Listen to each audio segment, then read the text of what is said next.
On today's video, we'll be taking a look at the Hot 10, the hottest selling Magic cards this week. Will Dominaria United continue to hold the top spot across the board, or will some other cards finally be able to overthrow the massive amount of singles that Dominaria United has been selling? Stick around, it's coming up next.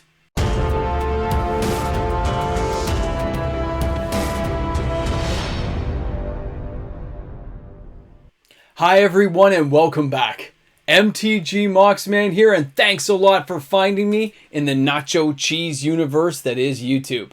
Guys, the Hot 10, we're back again for some action. You know what? This stuff gets me stoked up because I've never seen a set with this strong of sales hold on for so long, and it makes me anticipate what's going to happen the next week. Will Dominaria really continue to hold on like this, or will other cards start poking holes as players start to move funds to other assets? I don't know, but there's a lot of players. I'll tell you right now, there's stuff here I didn't expect to see. I was kind of stoked when I started doing the counts. It's pretty amazing stuff. So don't worry, stick around, enjoy the video. Thanks for hanging out with me, and don't forget to leave a comment. And if you're new to the channel, hey, give this video a thumbs up and subscribe.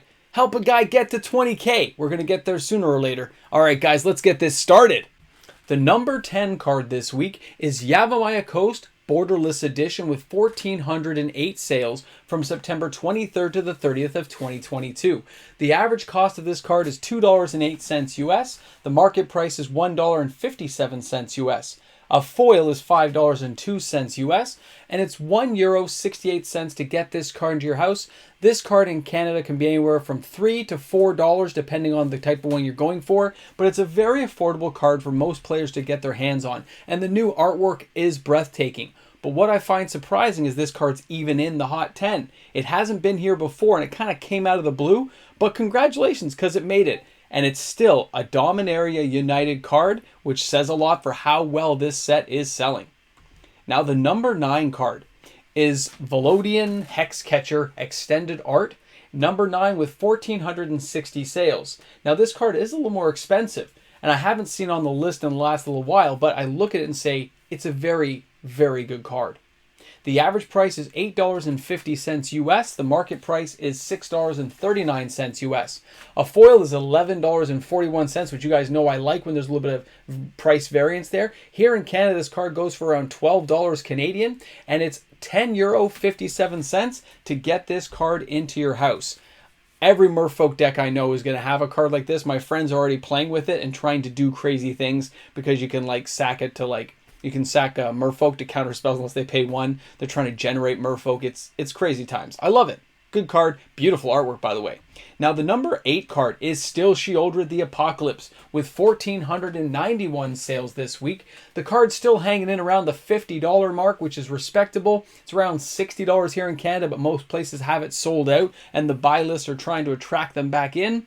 I look at that card and say, everything I see people doing revolves around this card. Okay, this is the card of Dominaria United. It is the one everyone is after, everyone is playing with, and everyone's got a play set of 4 apparently. So keep that in mind, guys. You're going to see a lot of this card for the next little while. I mean, who knows if somebody finds a true way of really busting this up. It could get banned, but I really doubt it. With things like Brothers War coming in and offering a whole bunch of new mechanics, expect a lot of things to be broken up pretty quickly. Now, the number 7 card this week is Adarkar Wastes. And that is Dominaria United again, another land card that hasn't been here before with 1,526 sales. Again, the price is very attractive for players who want to get in and get some cheap cards for their decks, and it still gives you that ability. I know these are called pain lands because it does 1 point of pain every time, but you know what? You can still tap it for colorless. I definitely will be buying the full art extended versions of this card because it's going to be so inexpensive to buy, and the artwork is so beautiful. At these prices, how can you not? I can see why players are attracted to a lot of the versions of cards that you can see nowadays because the artwork is breathtaking. The cards are great utility cards. Good stuff to have around. Now, the number 6 card is Shivan Reef, and that is the Borderless Edition again. Come on, look at that artwork. 1,600 sales this week with an average price of $2.61 US. A foil, though, is $7.07. I like that. Good variation in price. And the foils, by the way, do seem to be holding up not too bad so far.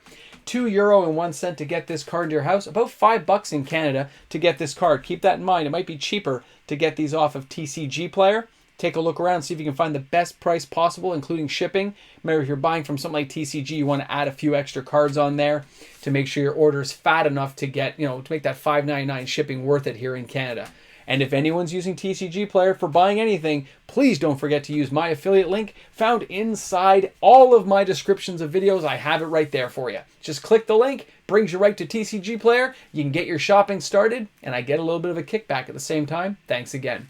Squee the Dubious Monarch. Ah, poor Squee. I really don't like this version of Squee personally, but I can see why people like it. 1,867 sales this week. It's less than $1. Very inexpensive card to get. But it's the idea that he has haste, okay? And you can still kind of bring him back, but I like the other Immortal Squee myself. When I see this in, 1/1 Red Goblin, great card. I know why people are playing with it. I've seen a lot of it on Arena. I've seen some of the craziness, but still. Let's go to that number 4 card. Now, the Defiler of Dreams. I haven't seen too much of this now. Now, 1,983 sales is pretty good. The card is like a little over $1, guys. Very inexpensive. But it has flying. It does cost 5. It's only a 4/3. But I like the idea of whenever you cast a blue permanent spell, you draw a card. There are lots of ways of casting out all kinds of shenanigans spells to just get card draw through the roof. This card will probably find a home inside Commander. It does have flying. It has a nice ability people will enjoy.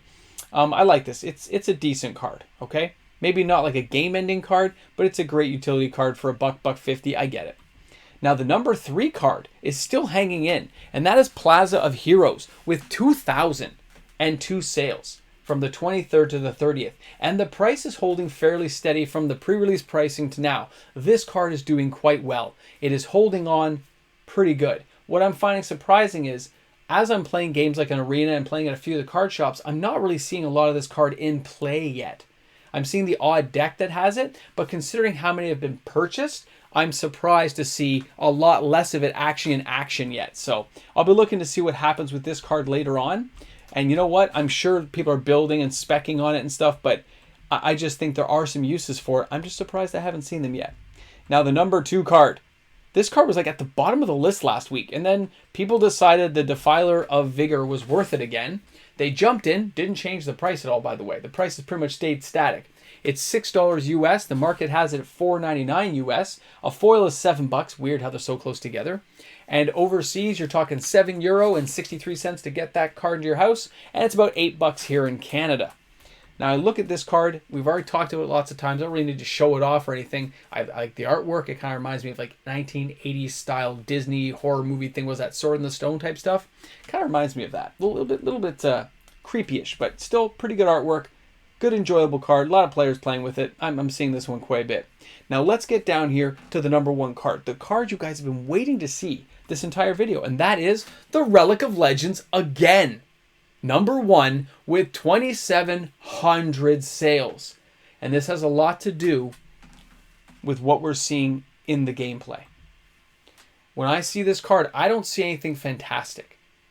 But I know players are thinking and finding ways to tap and untap legendary creature you control to add that mana. They're trying to find ways to make this card work. And it is a very inexpensive card, so it's not costing a lot of money to buy play sets of this at a time for $6, $7, $8.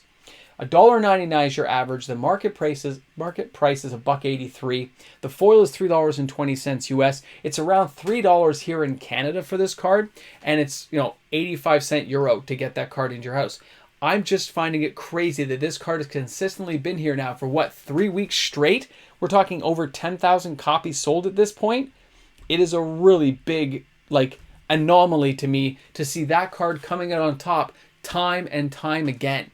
And stores are reaffirming that people are buying it in play sets of 4, taking 2 or 3 play sets at a time. It isn't uncommon, but boy, is this thing still moving well.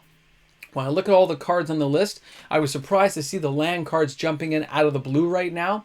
But I guess it'll have something to do with upcoming sets like Brothers War and what people think may be happening in Standard. So thanks a lot for tuning into the video today. Thanks a lot for hanging out with me for another Hot 10 video. And I'm looking forward to seeing the comments in the comments section. Enjoy your weekend. Have a great time playing some Magic. I look forward to seeing you guys tomorrow for the Reserve List Hot 10 and, of course, the Sunday night live stream. I'll see you guys then. Hey guys, a big shout out goes out to all the fantastic patrons on the channel for all the amazing awesomeness and support you guys show me each and every day. Thanks again, everyone. Looking forward to seeing you this weekend. Patrons rock. What are you guys still doing here? It's Saturday. Did you happen to see the Wolverine Deadpool little YouTube bits about him in the new movie? Blew my mind. I'm still trying to find the pieces. Craziness. Guys, have an awesome day. I got chores to do, stuff to do, coffee to drink. Stuff. They're always stuff. Have an awesome day, everyone. What's that you're calling me?